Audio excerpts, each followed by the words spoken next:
2014 300 মানুষ আমরা জমা দিয়েছিলাম। আমি জমা দিয়েছি, আমি মন্ত্রী ছিলাম তখন। আমরা উইথড্র করেছিলাম 270-এর বেশি, এবং আমরা নির্বাচনে পার্টিসিপেট করিনি।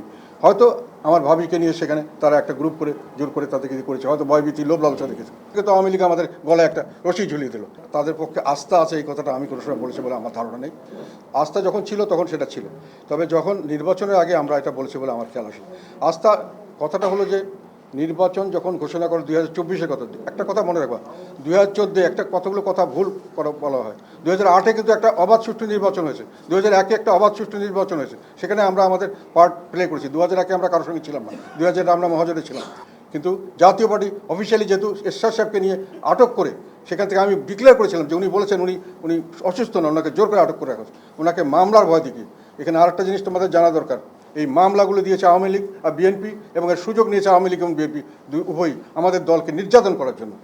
যেই মঞ্জুর হত্যার মামলা হয়েছে 14 বছর পরে, ঘটনা ঘটার 14 বছর পরে হয়েছে, বিএনপি দিয়েছে, এবং সেই মামলাটি 20 বার ফাইনাল একেবারে রেজাল্টের সময় যখন বলবে যে রায় দেওয়া হবে, তখন ওনাকে আবার নতুন জাজ দিয়ে মামলাটাকে পুনঃতদন্ত শুরু করেছে।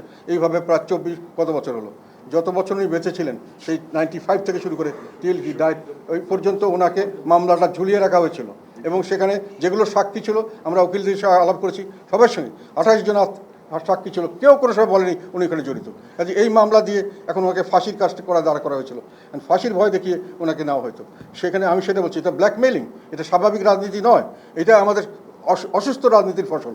এবং এইভাবে সব সরকারি আমাদেরকে নির্যাতন করার চেষ্টা করেছে, বিএনপি যেমন করেছে, আওয়ামী লীগ। তারপর থেকে তো আওয়ামী লীগ আমাদের গলায় একটা রশি ঝুলিয়ে দিল। এবং যত দিন গেল 2024-এর পরে 2018-তে কিন্তু বিএনপি নির্বাচন করেছিল।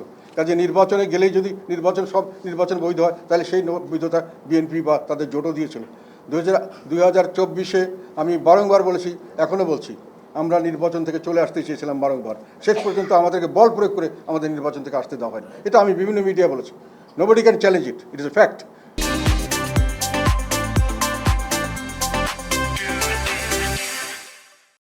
অনেক মিডিয়ার লোক জানে, অনেক রাজনৈতিক নেতা জানে, যারা জড়িত ছিল সবাই জানে। কাজেই আমাদেরকে এই যে গলার মধ্যে একটা ফাঁস লাগিয়ে দিয়ে টানা হাঁচড়া, এটা করে আমাদেরকে রাজনীতিতে এটা ফাউল প্লে করা হয়েছে, আমাদের সঙ্গে অন্যায় করা হয়েছে। আমাদের সিদ্ধান্ত আমরা কার সঙ্গে করবো কি না করবো, আমরা নির্বাচনে যাবো কি না যাবো, এটাতে কেউ আমাকে ডিকটেট করতে পারে না। আমি করব, জনগণ আমাকে ভোট দিলে দিবে, না দিলে না দেবে, তার জন্য আমাকে শাস্তি দিতে পারো না, আমাকে গালাগালি করতে পারো না। আমার দলের রাজনীতি আমি করব, সেটাও আমাকে করতে দেওয়া হয়নি। এবং দুইভাবেই আমাকে প্রেশারাইজ করা হয়েছে, এবং জাতীয় পার্টিকে বারংবার করা হয়েছে। 2014-এর পর থেকে 2024 পর্যন্ত আমরা নির্যাতিত হয়েছে, নিপীড়িত হয়েছি বারংবার। কোনো আমাদের ফল্ট ছিল না, জোর করে করা হচ্ছে এগুলো। এবং এই মামলাগুলি সবগুলি ফলস মামলা, আমাদের বিভিন্ন নেতাকর্মীদের বিরুদ্ধে দিয়েছে। এবং 2024-এর কথা, তোমরা একটা কথা, 2014-তে যদি এরশাদ সাহেবকে খালি ফাঁসির মামলার ভয় দেখায়, 2024-এ ফাঁসির মামলার ভয় দেখানোর দরকার নেই, এবং তাদের কোনো বিচারেরও দরকার নেই। তখন তো এরশাদ সাহেবকে অবিচার করে হয়তো ফাঁসি, বিচারেরও দরকার নেই। কী হয়েছে এটা এখন তোমরা অনেকে ফিল করতে পারছো না, তখনকার পরিস্থিতি এখনকার অনেক পার্থক্য। তখন কোনো বিচার আচারের দরকার হতো না, যে কোনো লোক যে কোনোভাবে যে কোনো জায়গায় চলে যেতে পারতো। কাজে এই সব জিনিস চিন্তা করে কাজ করতে হবে। তোমরা একবারে 2024-এ যখন আমাদের নির্বাচন করতে বাধ্য করা হলো, তখন আমাদের কাছে কোনো অপশন ছিল না। আমাদের একটাই অপশন ছিল, সেটা হলো যে নির্বাচন যদি চলে এসেছি, আমরা রাজনৈতিকভাবে আমরা কিছুটা ক্ষতিগ্রস্ত হয়েছি, এখন আমাকে দলকে বাঁচাতে হবে, যে কোনোভাবে দলকে আমার চালু রাখতে হবে। নির্বাচনে যতটুকু পারা যায় আমাদের নির্বাচন করতে হবে, নির্বাচনের বেনিফিট নিতে হবে।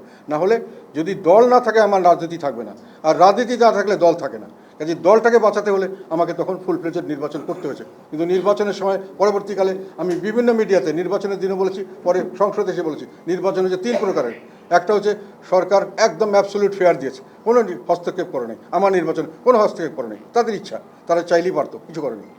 আর একটা হচ্ছে মানে যেভাবে যে পারো, মানি অ্যান্ড মাসল পাওয়ার, জোর করে হোক, যেভাবে হোক, যে জিতবে সে জিতবে, ফ্রি স্টাইল।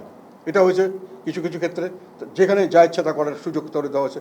প্রচুর টাকার খেলা হয়েছে, প্রচুর সহিংসতা হয়েছে, নির্বাচন বাক্স দখল করা হয়েছে। এটা 2 নম্বর। 3 নম্বর হয়েছে, একটা হলো যে যত করো, যে জিতুক, ফ্রি স্টাইল, লিস্ট দেওয়া হবে, ওই লিস্ট অনুযায়ী ডিক্লেয়ার করা হবে। এটা আমি ডিক্লেয়ার করি, এবং এটাও বলেছিলাম যে নির্বাচনে যতগুলো ভোট পেয়েছে বলে দেখানো হয়েছে, আমাদের যে ফ্যাসিলিটিস, যে পোলিং বুথ যে ফ্যাসিলিটি ছিল, সেই ফ্যাসিলিটিতে ওই ভোট পড়ার কোনো সুযোগই ছিল না। মানে পার মিনিট কত একটা ভোট দিতে যত মিনিট লাগে সেই সময়ের মধ্যে এত ভোট দেওয়া সম্ভব ছিল না অফিসিয়ালি এবং পার্লামেন্টে দাঁড়িয়ে এবং পরবর্তীকালে আমি বিভিন্ন জায়গায় নিউজ পেপারে এগুলো দিয়েছি। কাজেই কথার পর কথা হলো, তারপর আমরা থাকলাম কেন? না থাকলে আমাদের দল থাকবে না। কারণ আমরা কিন্তু দালালি করার জন্য যাইনি। আমি বিশেষ করে আমার সঙ্গে যারা ছিলেন অনেকে হয়তো করেছেন তাদের নানান কারণে, কিন্তু সেটাও আমাদের নিয়ন্ত্রণ করা হতো, আমাদের পার্লামেন্টারি পার্টি নিয়ন্ত্রণ করা হতো, আমাদের পার্টি নিয়ন্ত্রণ করা হতো। সবসময় একটা সরকারের হস্তক্ষেপ ছিল, বিভিন্নভাবে তারা আমাদেরকে ডিস্টার্ব করেছে। তবে মেইন স্ট্রিম জাতীয় পার্টি সবসময় জনগণের সঙ্গে ছিল, আছে, থাকবে, এবং এখনও আমরা আছি। এই জন্য বলছি যে এগুলো না জেনে অনেকে অনেক কথা বলতে পারে। তৎকালীন সময় বিএনপি নির্বাচনে, আমরা যদি নির্বাচনে না যেতাম, নির্বাচন হতো না? নিশ্চয়ই হতো। তোমাদেরকে একটা কথা তোমরা জানো না, আমি বলছি, আমরা যদি না যেতাম আমাদের অন্য পক্ষকে নিয়ে যেতে হতো, নিয়ে না গেলেও নির্বাচন হতো, এবং সেই নির্বাচনের বৈধতা এই নির্বাচনে যেরকম পেয়েছে তার চেয়ে কোনো অংশেই বেশি হতো না, কিন্তু এই নির্বাচন টিকে যেত। আর টিকে যাওয়ার পরে এখন যেটা হচ্ছে, 6 মাস পরে তাদের নির্বাচনের জন্য তার পতন হয়নি, তাদের পতন হচ্ছে তাদের দুঃসাহস, তাদের গোয়ার্তমি, তাদের জেদের জন্য।